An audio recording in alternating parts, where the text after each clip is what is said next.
Hi, I am Vivian, and I want to tell you a story of how my mother-in-law got her karma. I am using fake names for the sake of my daughter, who is a social media influencer, you could say. You see, my mother-in-law was quite something in my life for nearly 20 years. But let me take you back to my younger days first.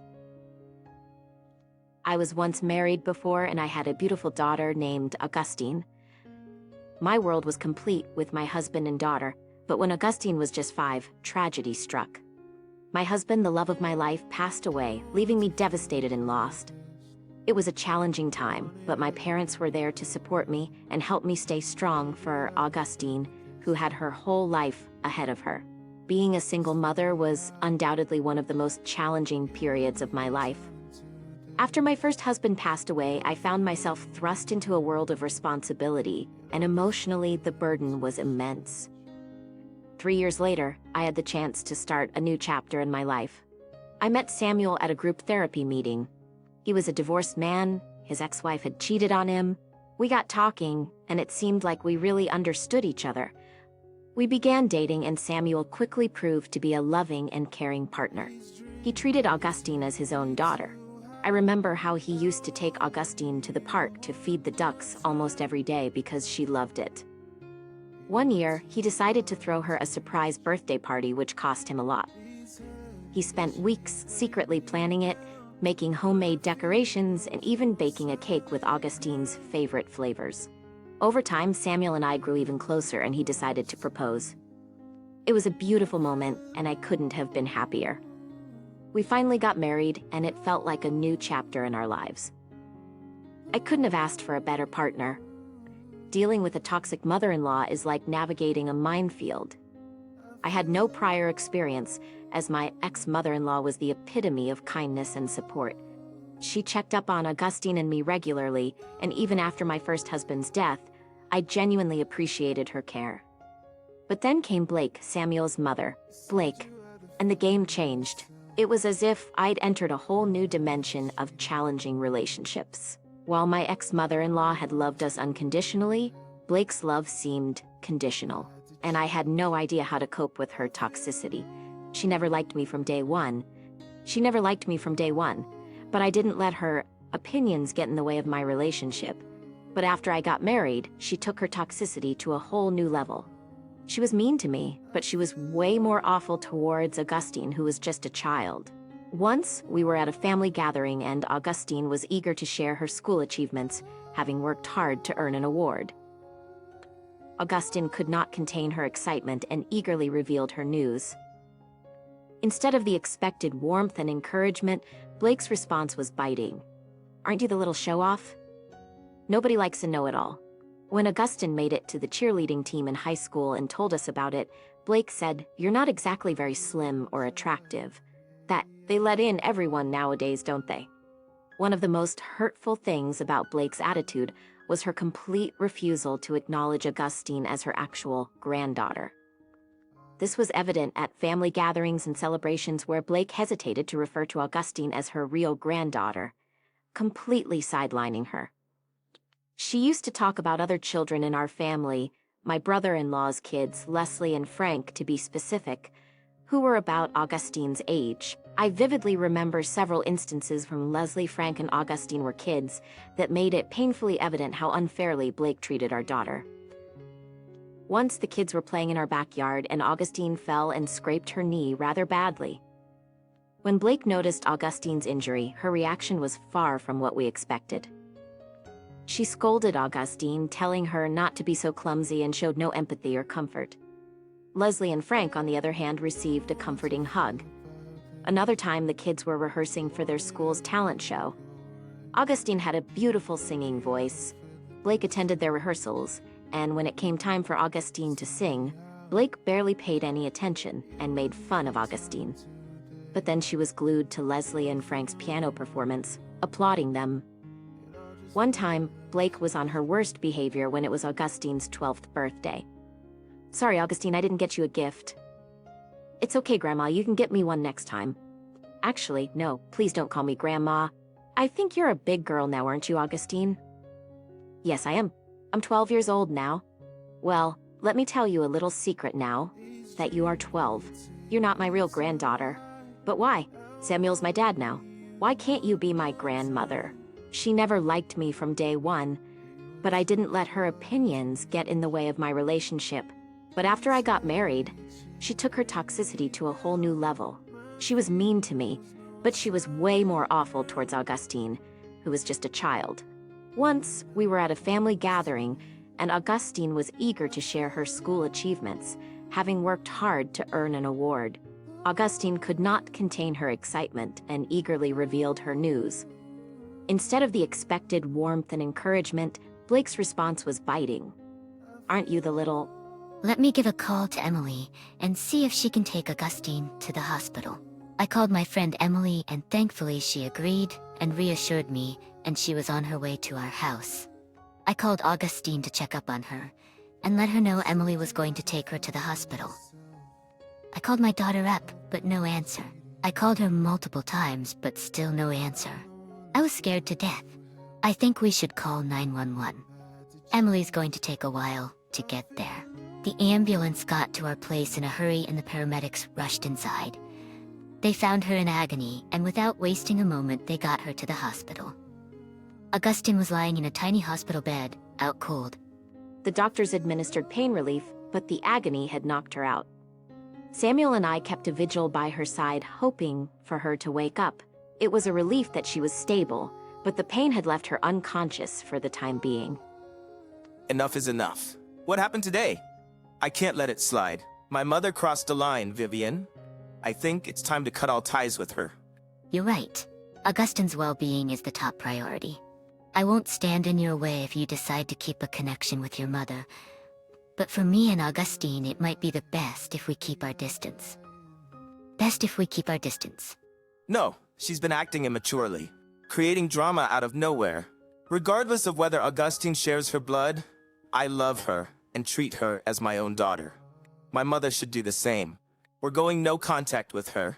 I'm with you on this. Let's move forward without her. It has been a little over 10 years since that incident now. We totally cut off Blake from our lives. When she realized we didn't want her in our lives anymore, she came over and lashed out at me and Samuel. Samuel, do you really think I have not noticed how you are distancing yourself from me? Do you honestly believe this is all my fault? I accepted your choice to marry a widow, but she brought her child, a child from another man. I'm sorry, but I can't accept her as my grandchild. I didn't take her to the hospital because she's not a part of my family, and I don't want to help her.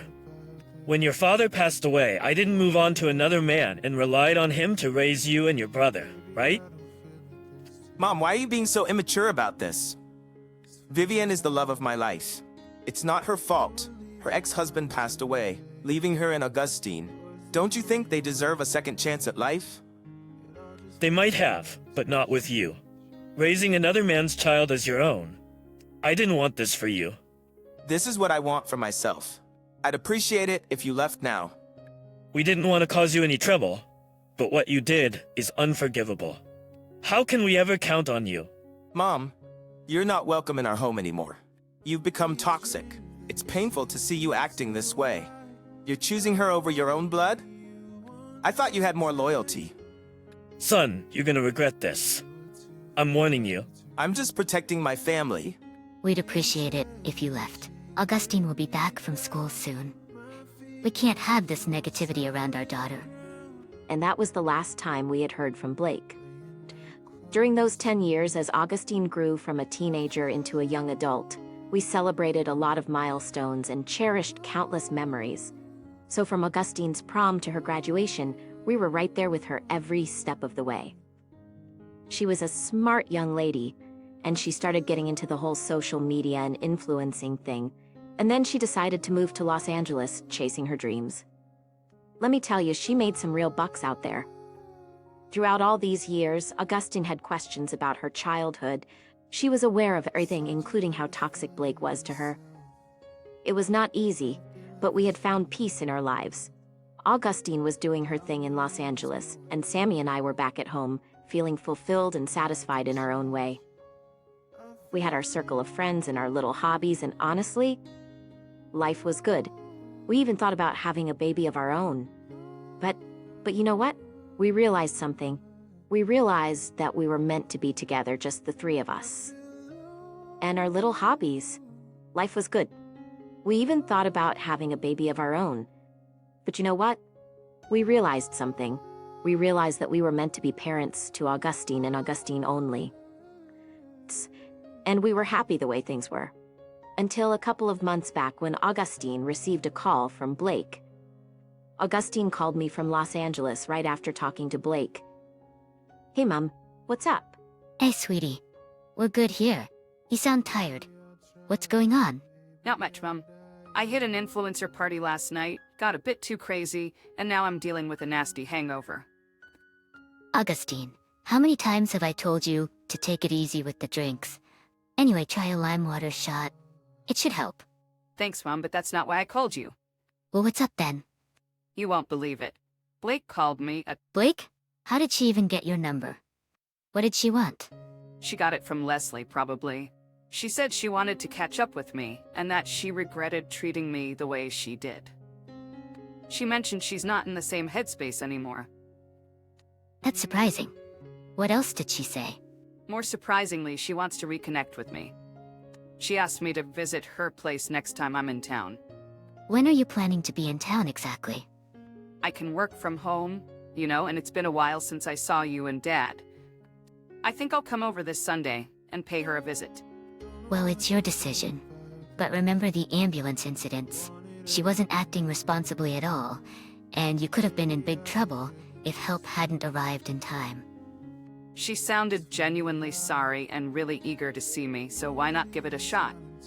I'll book a flight and come back home this Sunday. What do you think? Samuel is going to be over the moon. He misses you a lot, and when I tell him this, he'll be thrilled. Well, I miss you both as well. See you on Sunday. We love you, Augustine. The following Sunday, Augustine returned home, and her arrival filled our home with excitement. We had missed her dearly, and it was great to have her back. The very next day, she suggested that we all pay a visit to Blake's house. Augustine didn't feel comfortable going alone after all that had happened. I must admit I was a bit anxious about it. We hadn't seen Blake in ages and Samuel was feeling stressed too, but we decided to go ahead with the visit anyway. Oh my god, you guys, it has been so long. Samuel, I missed you. Yes, Mom, I've thought about you too. Well, Vivian, and of course my dear Augustine, first of all, I want to apologize to you. Vivian, and you, Augustine, what I did all those years back was totally unacceptable. I've learned my lesson the hard way. Look at me, an old hag, living in this house alone. No one wants to see me. I'm so sorry, Vivian, for putting you through all of that. As a mother, I can understand how stressful it might have been for you. If something happened to Samuel, I wouldn't have been able to live with myself, and I'd put Augustine in danger. Well, it's okay now, Blake. Mom, I'm glad you're finally taking responsibility for your actions. Well, Blake, I want to say... Augustine, no, call me Grandma. My words were really harsh, but you are in fact my grandkid. It doesn't matter where you come from. Oh wow. Leslie once told me how famous you've become, and how you're attending all these lavish events. You're even meeting all these celebrities. You must be making big money, right? Well, I'm grateful for the life I have right now, and I make a decent amount. Well, I hate to ask, but I need a favor, Augustine. Of course, Grandma. What's going on? Oh hey, I hate to ask, but I need some money. $50,000 to be exact. I took out a loan for renovations on the house, and I planned to cover it from my savings. But things went south. I got scammed online and lost everything in my bank account. Now I need to pay off the loan and manage my daily expenses until I figure things out. Mom, you really got yourself into a mess. How did this even... Mom, please give this to Blake. I know she's got her issues, but she's family. I drove her to the airport as Samuel was at work, and she rushed to catch that flight. Our goodbyes were kind of quick. Hugs, a few words about taking care, and then she was off. On the way back, I decided to make a stop at Blake's and give her the check Augustine had left for her. I drove to her house, and wouldn't you know, the doorbell was acting up again. After a few minutes of waiting, I gave the door a couple of knocks. No answer. That's when I heard voices in the backyard. Curiosity got the best of me, so I sneaked around. As I hid behind a corner, I couldn't help but eavesdrop on Blake's conversation. You need to trust me on this. The Leslie and Frank situation was disappointing, I know. Those two are utterly useless. This wasn't just about a little white lie for some cash. It was a test, and they failed big time. It showed me their true colors. Augustine, though? Perfect pawn. That girl is just like her mother, too forgiving and trusting. Once that money's in my hands, this place is getting sold. Combine it with Augustine's little contribution, and voila. We're upgrading to a fancy villa just for us. It's all coming together. I couldn't believe the words coming out of Blake's mouth, and I decided to jump in. Seriously? You spun this whole drama just for money? Who are you even talking to? Well, there's this guy, Griffin. Griffin? Who's Griffin? Someone I met? And you lied to us about losing your house? About being scammed? Just so you could buy a villa with some guy you were seeing? I can't believe we fell for this. Augustine gave you a second chance, and you took advantage of her good heart. You don't get it. I need an upgrade too. You guys are out there having fun, and no one cares about me. Leslie and Frank, my real grandkids, turned me down when I asked for help, even after lying that I had no money. They refused. I had to do this for myself. It's easy for you to judge from your position. I had limited options, and this seemed like the best way to secure a stable future. Well, guess what?